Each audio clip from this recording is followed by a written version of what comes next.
की वजह क्या है? बाबा रामदेव का एक बयान। उस बयान पर मचा घमासान। बाबा रामदेव ये कहते हैं कि हिंदू राष्ट्र के नाम पर किसी को डरने की जरूरत नहीं है। भारत में मुसलमान और जो भारत के मुसलमान हैं उनको कोई खतरा नहीं है। भारत में रहने वाले सभी नागरिकों के पूर्वज सनातनी थे।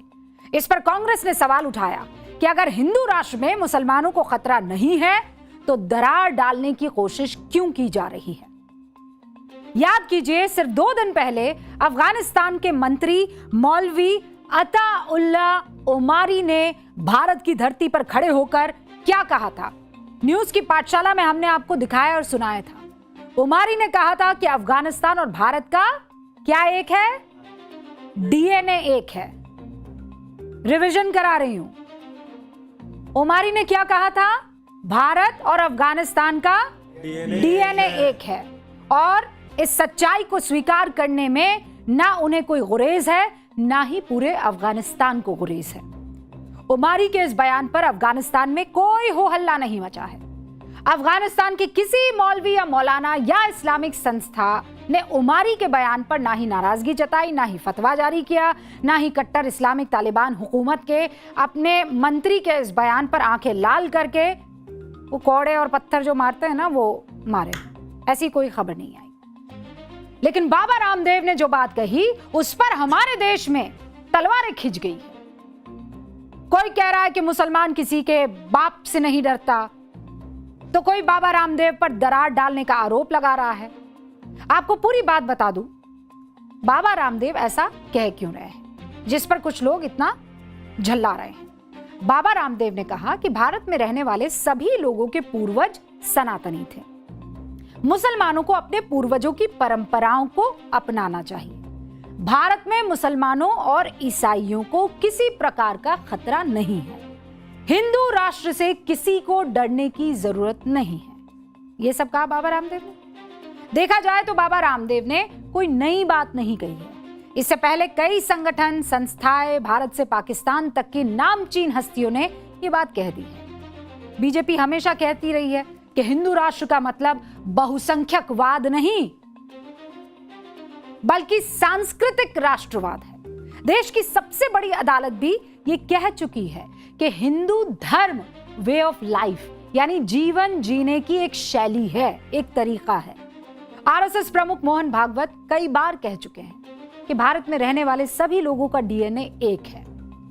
पूर्व कांग्रेस नेता गुलाम नबी आजाद ने यह माना है कि भारतीय मुसलमानों के पूर्वज हिंदू थे। बाद में उन्होंने धर्मांतरण किया। कई पीढ़ियों की पर्ची निकालने वाले बाबा बागेश्वर भी कह चुके सभी भारतीय मुसलमानों के पूर्वज हिंदू थे।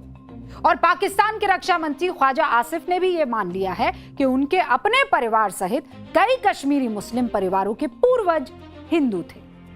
लेकिन बाबा रामदेव ने यह बात कह दी तो बवाल मच गया। कांग्रेस से लेकर एआईएमआईएम गजब का रिएक्शन दे रहे हैं। सुनिए आप। यहाँ पर भी लिखा हुआ है, हिंदू राष्ट्र के नाम पर किसी को डरने की जरूरत नहीं है। हम सभी के पूर्वज सनातनी हिंदू आर्य वैदिक है। ये सामने भी लिखा हुआ है, गेट में भी यही लिखा हुआ था। डरते क्यों भाई? कुछ लोग कहते हैं हिंदू राष्ट्र बन जाएगा तो मुसलमान कहां जाएंगे? मुसलमान कहां जाएंगे? अपने पूर्वजों की परंपरा को अपनाओ। अरे जो अपने बाप का नहीं वो किसी का नहीं हो सकता। अरे तुम अपने जो पुरखे हैं, पूर्वज हैं, अपने ऋषि मुनि हैं, उनकी बात को मानो। तुम दाढ़ी रखो, मूंछ कटाओ, कैसे भी टोपी ओढ़ हो, पगड़ी पहनो, कैसे भी वस्त्र पहनो, चरित्र अपने पूर्वजों जैसा रखो। कोई खतरा नहीं है हिंदुस्तान में मुसलमानों को, ईसाइयों को भी। मुसलमान डरता किसी के बाप से भी नहीं है।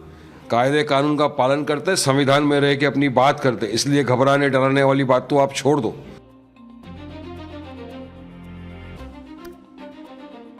ये प्रॉब्लम नहीं है कि कौन मान रहा है।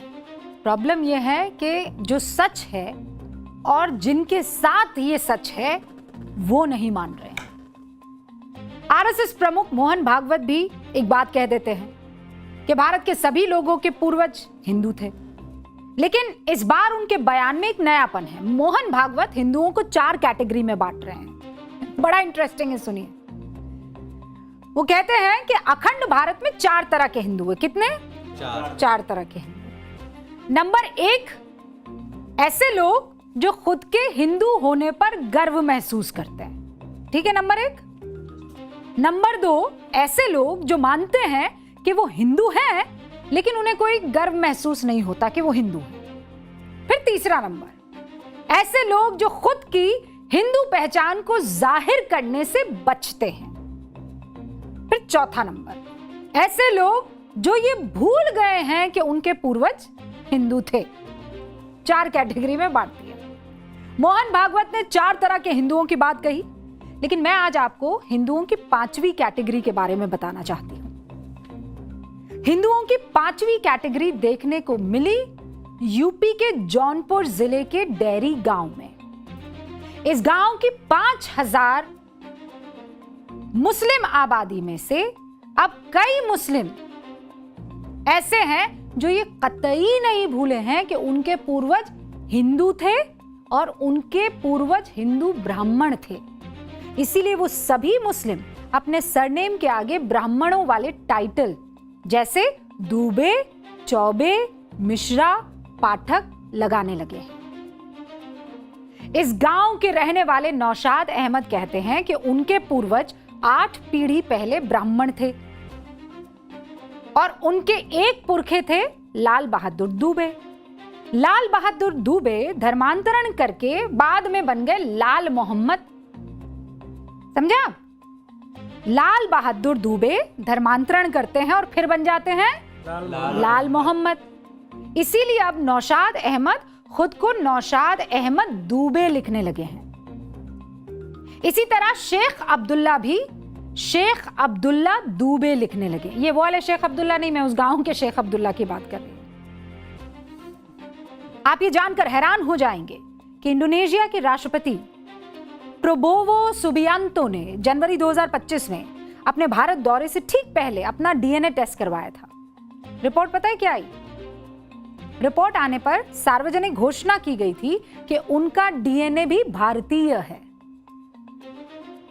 इस बात की गहराई को और ज्यादा समझने के लिए न्यूज की पाठशाला में योग गुरु बाबा रामदेव हमारे साथ जुड़ चुके हैं। आज ये भी गेस्ट फैकल्टी हैं। बाबा, बहुत बहुत स्वागत है आपका न्यूज की पाठशाला में। प्रणाम मेरी बहन रूबिका जी।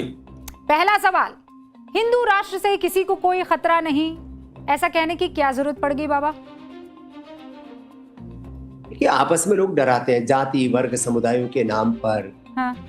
एक मजहबी उन्माद, आपस में घृणा नफरत लोग फैलाते हैं। राजनीतिक लोग एक पॉलिटिकल पोलराइजेशन करते हैं, तो मजहबी लोग भी सिया सुन्नियों के नाम पर, कैथोलिक प्रोटेस्टेंट्स के नाम पर, जातिवादी लोग ब्राह्मण क्षत्रिय वैश्य शूद्रों के नाम पर अलग अलग प्रकार से लोगों ने समाज को बांट दिया है।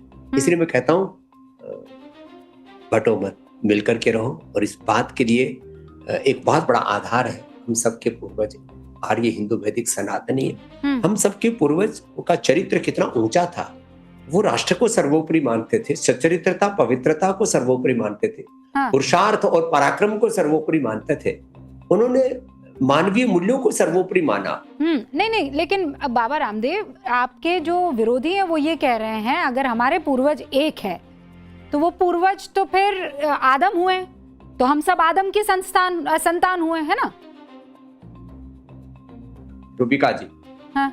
आपको मैं अपनी बहन क्यों कह रहा हूँ? क्योंकि मैं ये मानता हूँ कि भारत के जितने भी मुसलमान हैं उसमें से खुद भारत के मुसलमान इस बात को अलग अलग मौकों पर कहते हैं कि हम सब कन्वर्टेड मुसलमान हैं। और मैं भी मानती। और दूसरी बात, मैंने तो 2009 में देवबंद में भी इस बात को कहा था कि आज हमारे मजहब अलग हो सकते, हमारे पूर्वज अलग नहीं हो सकते।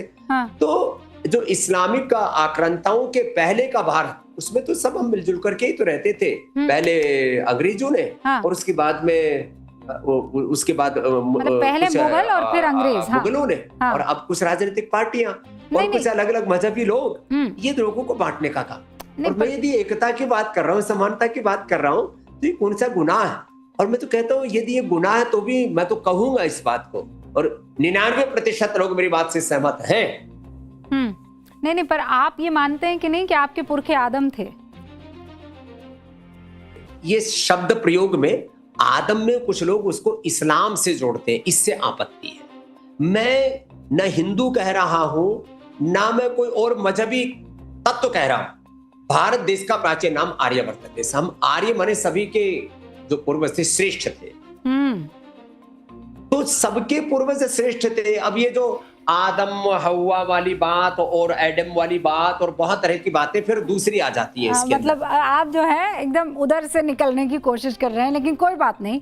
लेकिन जब आप ये कहते हैं कि हिंदू राष्ट्र से किसी को कोई दिक्कत नहीं है, जब एक भगवाधारी योग गुरु एक संत ये बात कहता है, तो फिर ये मौका मिलता है ना लोगों को कहने का कि ये लोग संविधान बदल देंगे, ये तो उसी राह पर चल रहे हैं, रहे ही नहीं ये लोग संविधान के। नहीं, कहां संविधान बदलने की कहां बात आ गई। मैं तो कह रहा हूं हिंदू राष्ट्र, आर्य हिंदू वैदिक राष्ट्र। अब इसको जरा सा शब्द का प्रयोग सुनिए आप। ये जो है हिंदुस्तान शब्द जो है तो मुगलों के समय ही प्रचलित हुआ। तो सिंधु से हिंदूर, हिंदुस्तान, और हिंदुस्तान जिंदाबाद तो हमारे मुसलमान भाई बोलते हैं, बड़े बड़े फंक्शनों में बोलते हैं। तो छोड़ो इन बातों को। मैं जिस बात की ओर आपका फिर से वापस ध्यान दिलाना चाहता हूँ कि ये कोई लोकसभा और विधानसभाओं में कोई बिल पास नहीं होने वाला। अपने जीवन में, अपने चरित्र में, अपने आचरण में हमें एक मूलभूत बदलाव लाना होगा।